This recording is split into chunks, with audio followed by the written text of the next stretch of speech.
Good afternoon. This is Dr. Gino Dean, founder of the Universal Telestatistics Institute.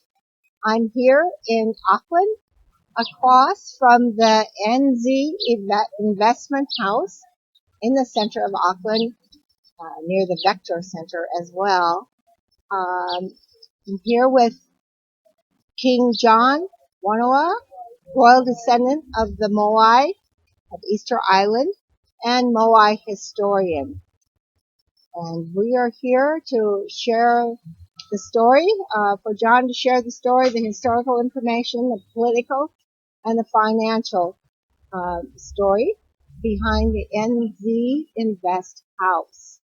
So, John, again, this is Monday, July 27th, 2015, and we look forward for you to provide some insight into the meaning behind the NZ Invest House. The actual address is 34 Mahuhu Crescent. 34 Mahuhu Crescent. Okay. Auckland Central. Auckland Central. Okay. All right. We look forward to your story. Please start at the beginning, John. Okay. So, first of all, we have just left the Moai real basalt title statue at the museum to come here to link that to this land. That is the mana whenua that is significant to the history and titles of the Crown New Zealand Corporation companies that are here lodged in this NZ Invest Limited company, corporations of the government, many of them. Which government? The New Zealand Crown Government, that have their own private as well as corporate companies' accounts, their corporate accounts in this building. Okay, and can you start from the very beginning, when this actually originated in 1833? The NZ Invest Company changed its name in the last 2 years from the New Zealand Business Roundtable. That's run by the Rothschild family, and also the commercial side of the New Zealand Treasury in Wellington. And when did it actually originate? Let's go back to the very beginning, because we're at Mount Eden with the survey instrument, and you pointed that date out. Yes. So what I'm doing is linking up the Moai statue, that's the title that is the native, to the Goetic, or the survey mark that's on Mount Eden or Mangawhau, to this Mahuhu land, Tainui, as being the instrument of land conveyancing to transfer title from Britain, UK government, to New Zealand government, and using those marks to survey Auckland, the new Auckland area, which is this title here inside it as well. So 1933 was the year when the financial instruments were put together before Queen Elizabeth took over. That was under the Queen Victoria Australia. LINZ, Land Information New Zealand titles at that time period, between 1933 and 1952, when Queen Elizabeth succeeded to the Crown Corporation.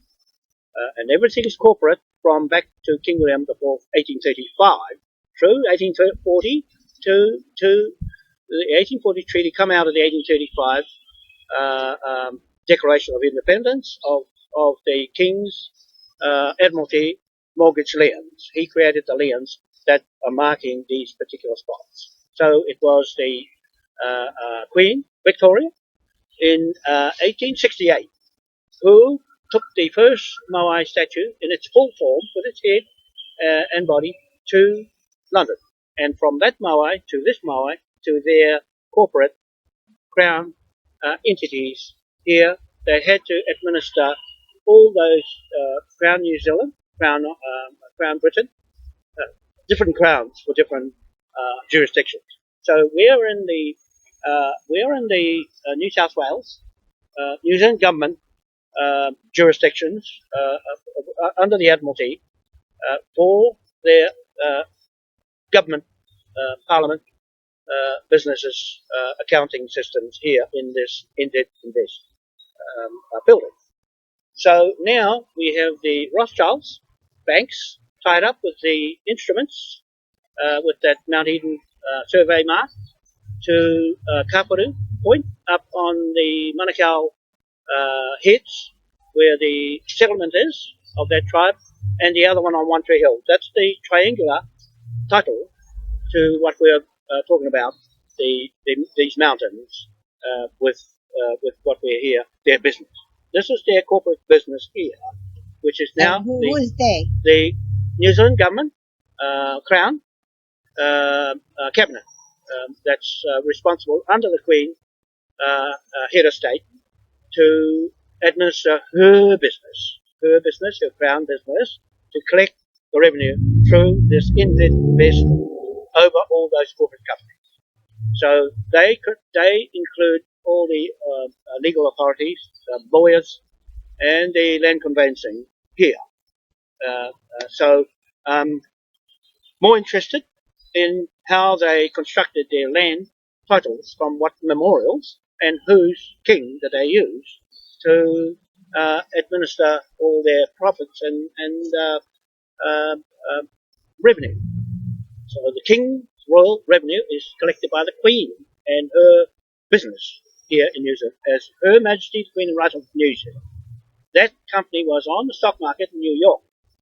John Key sold it and changed it into the New South Wales Commonwealth of Australia new government.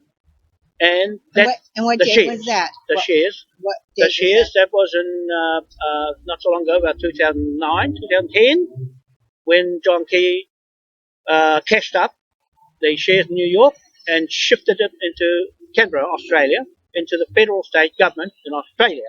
Then they put it through the Washington DC, the Queen's private company, and put the shares in there. People don't know that. They because used it. Originally it was in the stock exchange, SEC. The title was there as a corporation. As a corporation in the New York. And then you said back in 2010, they transferred. This is Prime Minister Of New Zealand, on behalf of the Queen's business here and her corporations, picked up and cashed up the shares of the beneficiaries here. And that's the one, the Queen Victoria Trust. Then he deposited them in Canberra under the new Commonwealth of Australia government, which has only been just in the last year, 2014, brand new. And he put those shares in there and consolidated the 1993 Maori Te Ture Whenua Native Land Act to make the new Commonwealth of Australia, the brand new to her business in Washington DC. That's where the shares were deposited on the stock market in Washington DC. So these people now are for sale again there. And this is the one of the three corporations that the Queen formed. Yes, that's right. Could you please say all three of them? All three of the corporations, the private corporations, are one, Queen Elizabeth is Washington DC, brackets. Notice they got no limited behind it. That's for the corporate people. Okay, so the private does not have any limited liability. Okay. So the second one. Wait. Let me clarify. When Prime Minister John Keyes relocated to Washington D.C., that is when Queen Elizabeth declared that Washington D.C. as one of her corporations. That's right. And that was just. That was just. How many years ago? The Commonwealth of Australia just last year. Just. And that's her brand new entity. Okay, and the Corporation of Washington, D.C. was formed. That Washington, D.C. was formed with King George III, right back in his time before King William IV. So that corporation had already gone under King George III, who more or less had the monarchy, sovereignty from Britain, to own America, but not yet. Okay. Not yet. But that's where the king monarchy comes in with the Queen owning Washington D.C. Okay, so that was actually existing, and it was just transferred. John Keys through the Commonwealth of Australia. John Key had to go through the other federal state that the Queen owns in Canberra. Okay. Right? She owns the federal states, and there's the Commonwealth. The Commonwealth, there's three governments: federal state government, which overrules all the other governments, and that's military, martial law. Okay. Then you've got the Commonwealth government, which is a conglomerate of these people. Okay, these people, and then you got the state government, which is the local. When you say these people, you're talking the New Zealand Invest House, the corporate. Yeah, that corporate of all the other world corporates in the Commonwealth. Okay, this is just one of them, right? Of her businesses within the 66 million acres of land in the world. Okay, this is just one of the arms of her administration. All her administration in the world is done here. Okay, the Queen's business is run from here, not from England, not because she's gone from England. Why should she run her business there, where they can see it? They can't see it here because it's private. It's locked away in this building. All of them.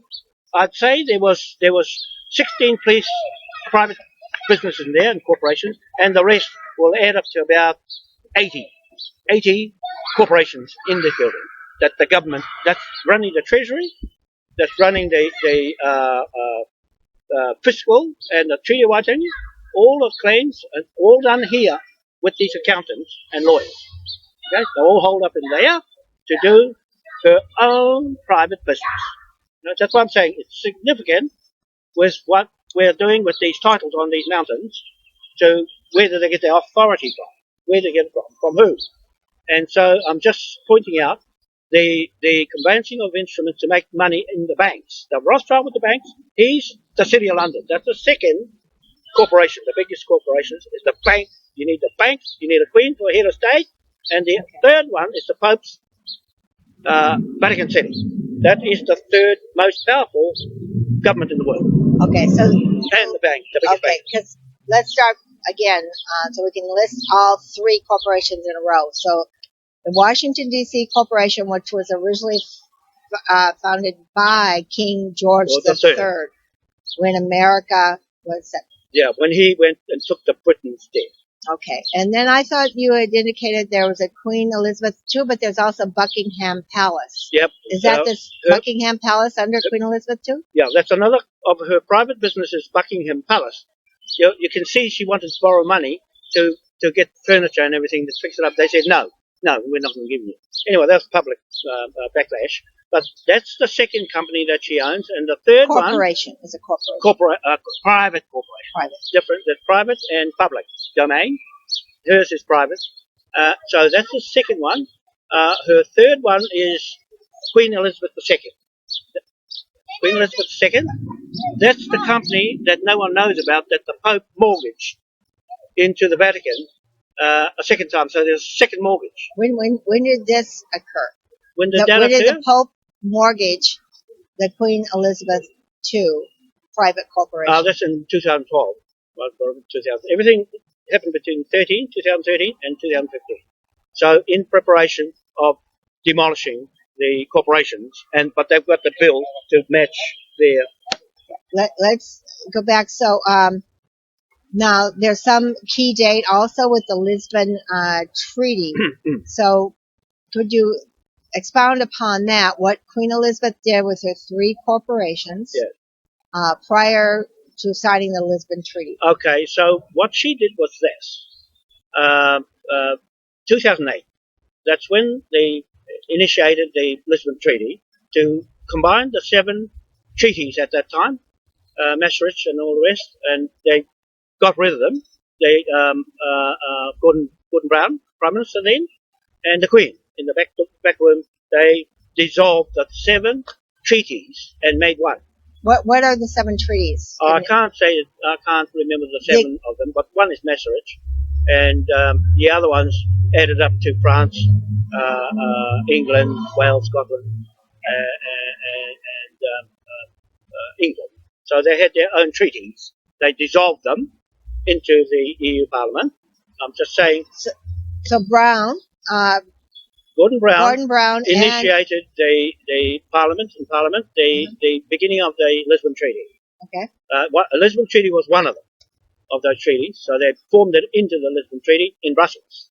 Okay, so that's why the Queen has rushed off to Brussels and controlling her businesses from there. These businesses are run from there. Okay, let's go back to the date, and then we'll talk about where the businesses are run from. So Gordon Brown initiated the pre-Lisbon Treaty from Parliament. He met with Queen Elizabeth, and they dissolved the existing 7 treaties. Yeah. So then they had the Lisbon Treaty, which was met in Brussels in 2009, and that's when the Lisbon Treaty was signed. Officially ratified. Took a year to ratify. So the others, and Ireland pulled out and said they're not having any part of it. And Ireland had to come back in because they wouldn't be able to trade pretty well with the others. So they came back in. So with that Lisbon Treaty, that's when the Queen, let's say, turned over to the European Union Parliament. Yes. All her corporations, everything was now under the European Union Parliament. And she removed herself from the throne of England? No. Okay. Not quite. Please clarify that. So one of two things. She sold the sovereignty of the people, the value of the sovereignty as bonds of the people on the Britain, UK, British UK people, the Ireland, Scotland, England, Wales, sold their bonds to the EU Parliament, but not her private corporation. Okay, thank they you are for clarifying. Her own, separated from the Pope's business. The Pope, in the meantime, she did that. She sold that, made her lot out of it. She sold the bonds. The bonds, yes. The bonds to the EU Parliament. Okay. And so that was part of her estate. Well, okay, as the head of all her people, all her subjects. Okay. So that's separate from her private corporations. Yeah. So has she recently dissolved her private corporations? No. Only the Pope dissolved his corporations in Vatican City.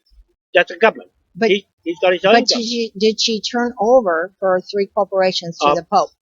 I'm afraid to say, in another way, yes, from being mortgaged. She put those as a mortgage lien on Britain, all the British people, to the Vatican. Her 3 private corporations. Yeah. Which is Buckingham Palace, Washington D.C., and Queen Elizabeth II. Okay, so those value of those she mortgaged to the Vatican for her books, accounting of her business. Okay. So in doing that, it rid her of being liable because it was now under the church, the 2 churches and state. Okay, we'll not take out the state yet. We're still in that period of time where it's a church and state business. And this is why we were at St. Mary's Church and the Auckland Anglican Church, the Trinity, the other day to signify that they merged it proves that it is physically merged when they relocated St. Mary's Church next to at the same time. It was signed with a merger of the Church of England with the Vatican. Yes, the Protestants married into the Catholics and made an agreement between the 2 churches. That was prior to shifting this church over. And when you say that church and state, so at that time, she also remortgaged her private corporations in the Vatican as well to protect her interests out of Westminster. As well as did the marriage of the Church of England with the Vatican. Yeah. So that was at about the same date when that occurred? 2013 was when he dissolved the corporation. 2013. And how did he signed a document? He signed the Motu Proprio document of the statement in the legal title from government, his government in Vatican City Parliament. Okay, that's where his laws are: canon law, courier law, and the civil law. That forms these titles to these lands and their business. Okay, so he's dissolved all of that so that the people who've been defrauding that system will get caught. And these ones are locked up in. Okay, you need to be more explicit of who's they and who's the people. Okay, so the people will be liable. What people? Okay, the corporations now, since 2013, are liable personally to pay any bill for any mistakes or any law breaking. It won't be covered by the laws of the Vatican City anymore. But it doesn't remove Westminster. They still have their law, but it's reduced in its power because they've taken that out into the EU Parliament. They've limited 43 acts from there on the Westminster Parliament. So they can't do a certain amount of things without the authority from the Queen operating in the EU Parliament with these businesses, from here at least.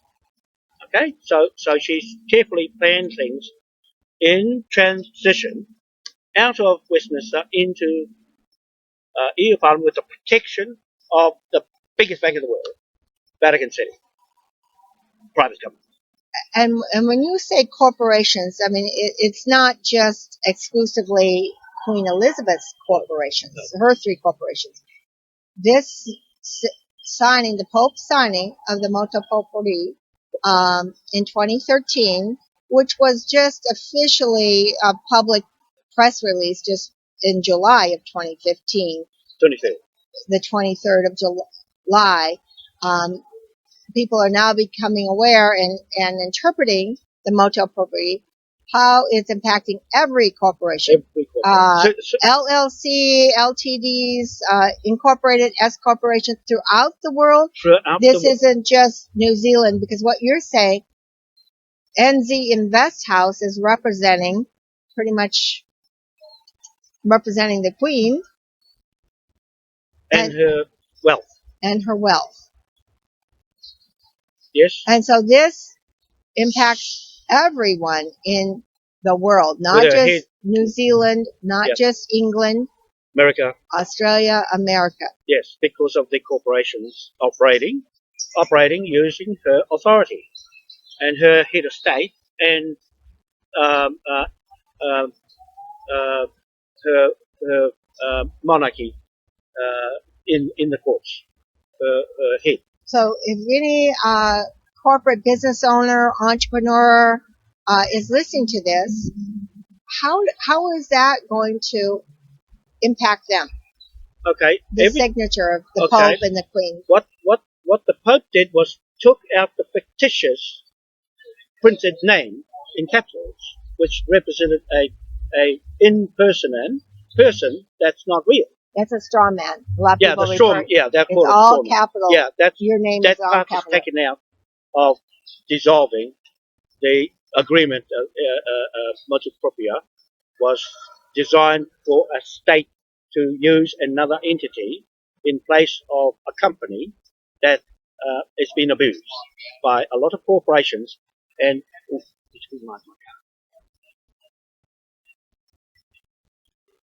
Yeah, so that's what happened. That's what happened with the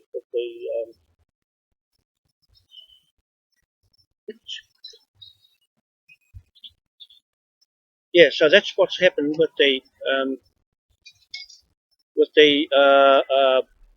yeah, that's what happened. You're being distracted because you parked your car and you're afraid you're going to get a ticket. Yeah. You want to check? We'll pause. Yeah, if you can talk for a minute. We'll pause. Yes. I'm going to, while you pay your ticket, I'll just move this around. I'm going to aim the tablet up in the sky while I move the laptop around so everyone can see this area.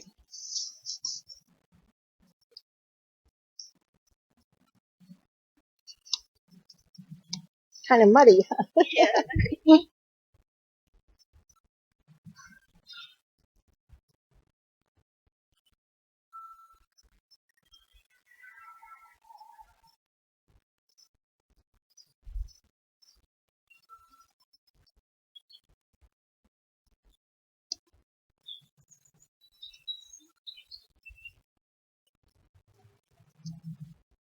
So we're at 3234 at NZ Invest.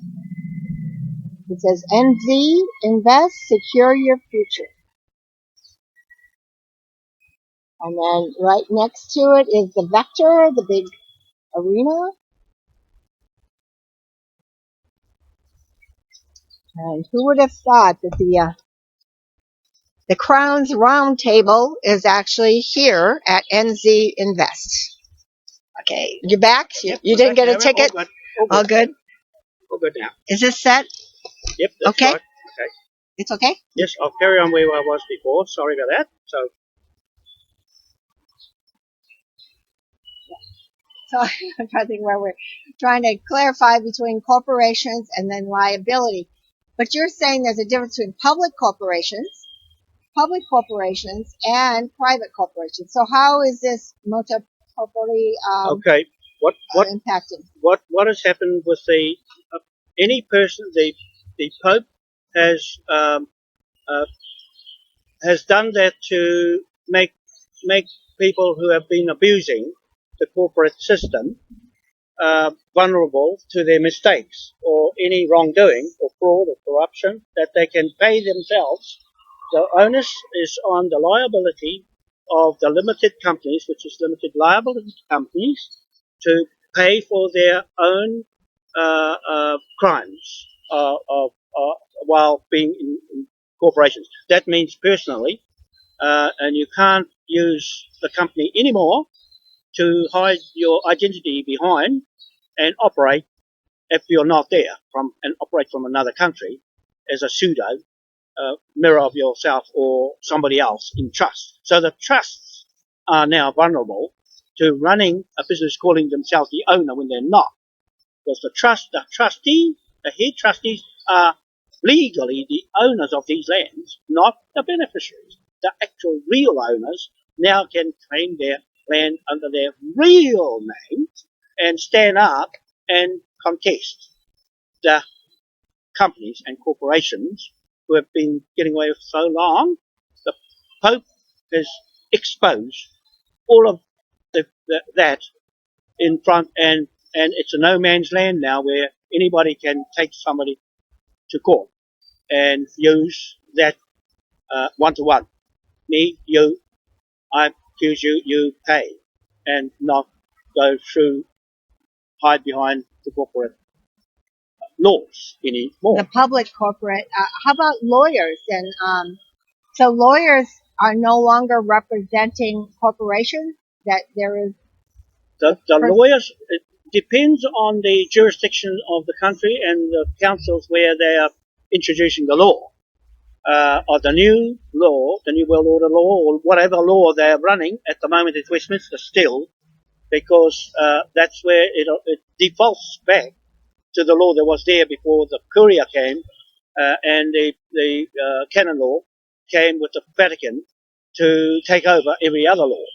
Okay, so they have now dropped out for the meantime, and everybody's scrambling around for their own law or whatever law they want to use to protect their interests, their financial interests in the land. That's including police or any public servant, lawyers. Lawyers have got a job now because of the conveyancing of land. If they've been mischief and you tell them where they've mischief with the land as titles, can you use another word instead of mischief? I don't understand. If they're not legally, they're committing fraud. I'm saying fraud. If anybody commits fraud by using the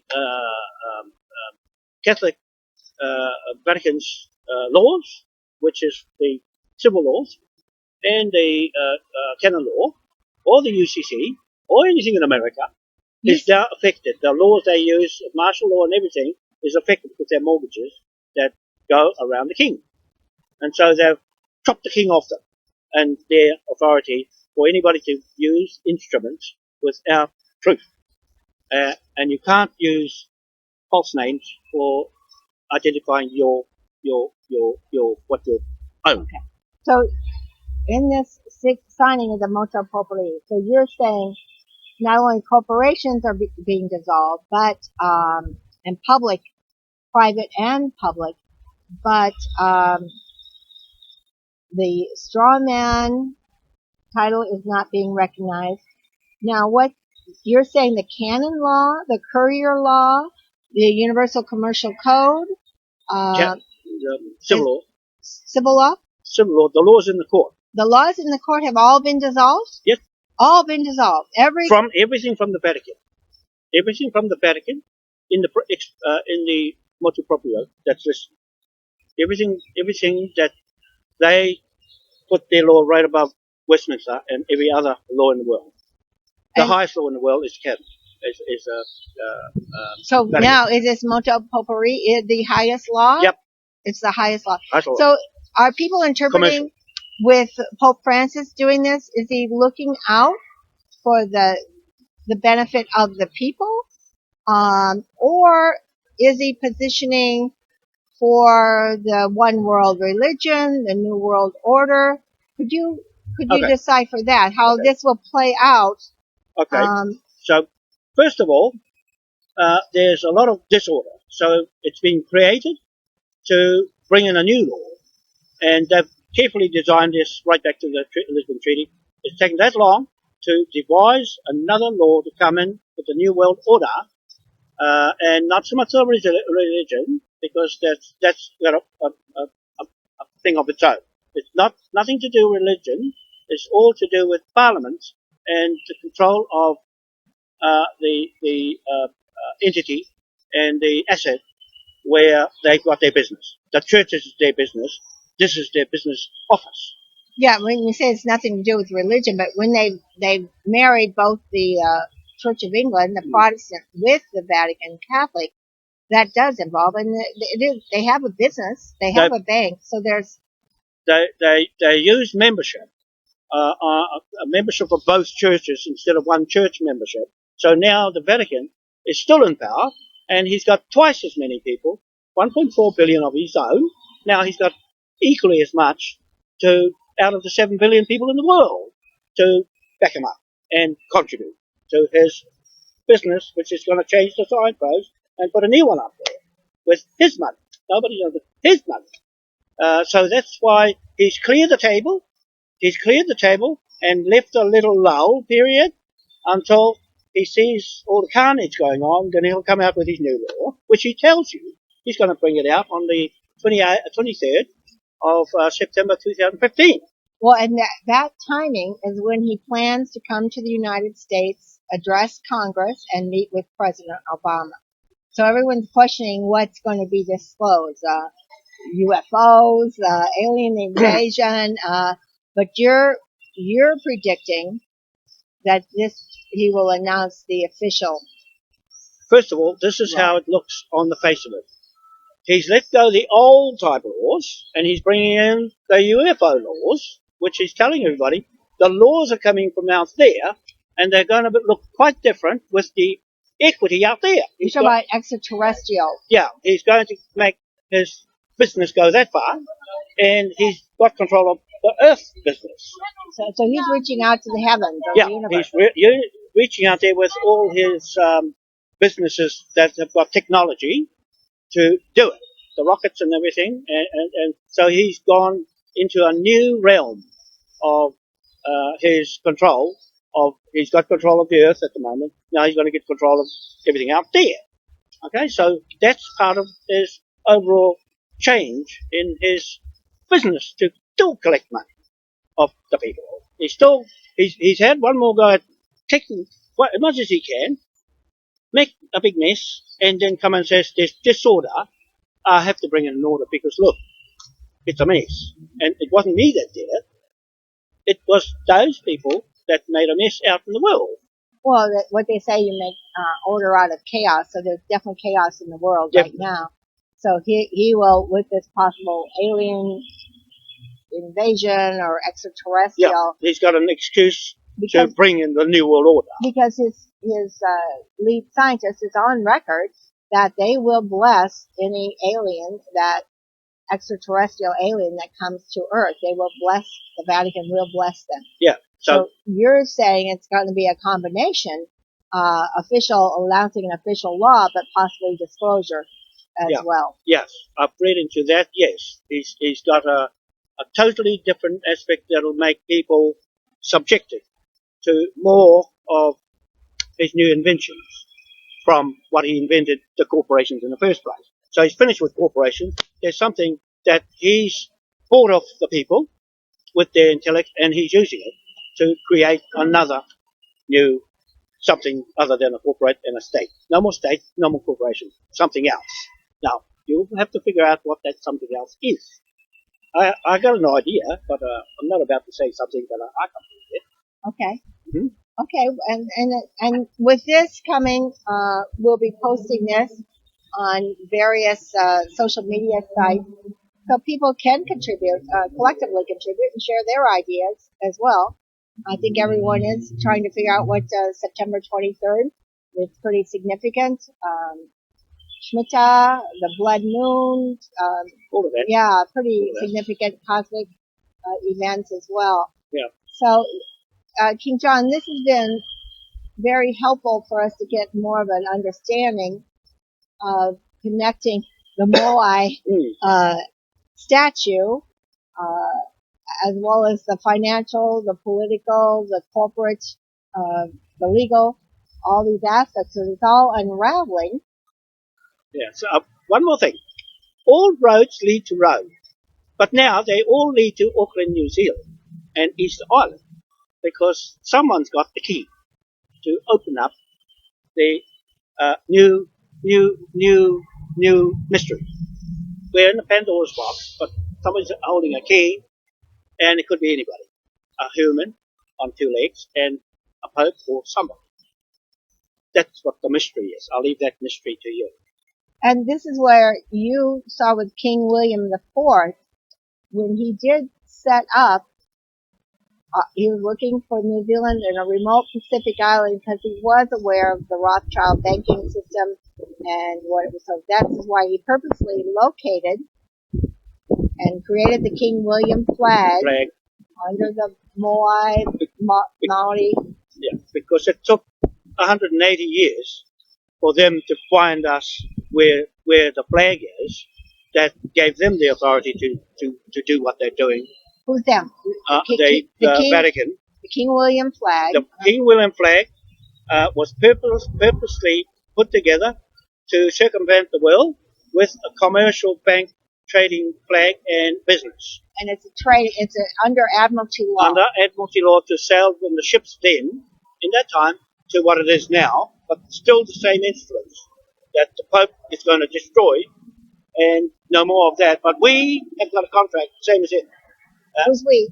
The Moai and the native Hapu in New Zealand have got the only legal, legitimate contract with the King of that use of that title, Admiralty, Court Martial Law. They have dissolved theirs. The Vatican and the Queen have dissolved their use of the King's flag of Admiralty in the bank and the Court Martial Law, and we still going to apply it to them. The Queen and Pope and Rothschild who have had the use of it all these years. So your plan, because we started out at Bar 1, 61 Cook Street, when you shared the title with that and how you plan to go to London. So this, when you go to London, not only will be providing the Cook Street kind of as the cornerstone of the House of Cards falling down, but then it will also reveal the NZ Invest House, as well as all the Motu Potpourri. And you're going, can you repeat where the two locations that you're going and to fulfill this mission? I've got to go back to the beginning of where the ships took off from England with the immigrants to America, to Australia, to Canada and New Zealand from Devonport, the biggest Devonport, England. the biggest navy base in the world, where King William was in charge at that time with his legal documents of to sail with X, to use his pound note, and bank X of the Westminster from Devonport. So that's the first place we go. We put the flag up. The King William King flag. William flag, the fourth. And then from there we legalise it in the court on his Hanover, King of Hanover land. That's in Plymouth and Devonport, England, Westminster, Buckingham Palace. Those are his estate lands. We can go to any of those and put the flag up after we officially go through the court, see the judge there on the Queen's bench. What's the name of the court? That'll be the council court in Plymouth, council court, county court. And so that's linked to the Rolls Building in London, all the courts. The Royal. The Royal. Not Royal, but Royal. Royal Courts of Justice. So they're linked up as the outer courts, but we take our authority from his estate land then, before anyone else applied those acts.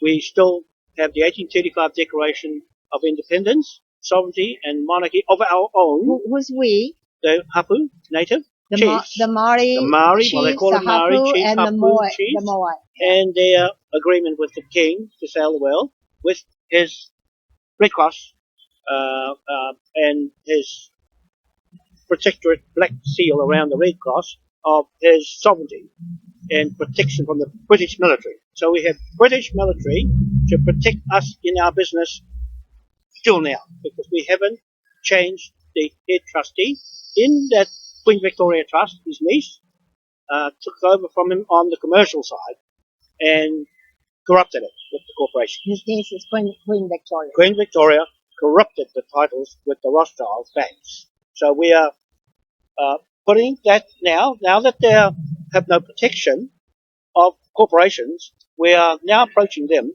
with a letter of affidavit to tell them that we are here with our Admiralty law still to take over the liens on them, now that they can't lien on anybody with a mortgage. The liens on them, you're talking about the Queen, the Queen can't, no one can use the mortgage liens on another person or his land or his property. Now, we still have a contract, the Hapu native chiefs, and I'm one of them, the Confederation only, nobody else. It's the Confederation who have the authority to go to Westminster and change the partnership of the king to another king. I'm going as a surrogate king, William, to put his flag up and ours,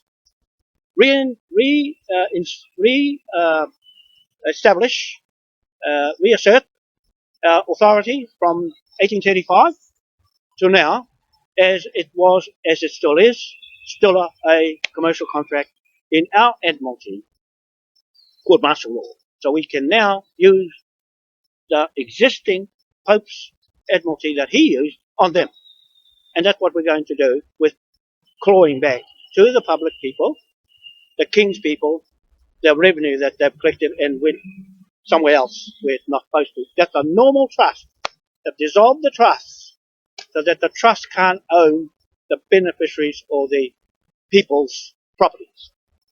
That's why it's a free-for-all at the moment, a free-for-all, because the Pope says there's no law higher than what we have. And so everybody will have to revert to the laws they have at the moment, while we still have Westminster here operating, because they haven't let it go. You still have Westminster. The government of New Zealand, the New Zealand government, are using the Queen as her Queen Elizabeth, Supreme Governor of the Church of England. That's her new status from Her Majesty the Queen and Right of New Zealand. It is now Queen Elizabeth II, Supreme Governor of the Church of England. That's a governor. She governs, okay, a new business. No more Her Majesty of Australia, Canada, New Zealand. That's gone with the States out the window. Okay, so that's what I mean when she is using the church. She's still using the church as the supreme governor of the Church of England. Okay, and the Pope is coming together with his church Vatican. with the uh, uh, commercial corporate bits gone. They've taken them out. Under the signing of the Yeah, Motu yeah, that bit is gone away from the church and left the church. But yeah, okay. So you actually have just a small window of time to leave New Zealand, to get to Devonport, to get to London, to Westminster, to present your legal paperwork, your titles, your pledge into the court, and you're trying to get there by September 23rd. Yeah. So these series of documentaries with King John we're still going to several different locations in Auckland to put the pieces together. It is definitely a jigsaw piece. It's a chess game. I see it more as a chess game with kings and queens and pawns and bishops and knights. And we're going to sit down over on the chessboard and kind of explain a little bit more. We will be offering public forums, but we're releasing these segments so people have a little background and understanding. So King John, I think since it's getting late and we were fortunate the rain stopped. It is a lovely park here. This is where I was living before here, just across from these guys. The New Zealand. And I had my eye on them. Invest house. Yes, I had my eye on them. I knew they're there. So, yeah, I'm sad to go and leave here because I'm over there. Yeah, for now. For now. For now. So, anyway, we appreciate all your historical and future perspective on political and financial and it all comes back to the Moai of Easter Island. So we're going to say farewell for today. This is Monday, June 27th, 2015. And thank you, King John, for more insight. And we'll just kind of have to figure out how all this is going to impact everyone around the world. Okay. Now you know. Yeah. Thank you.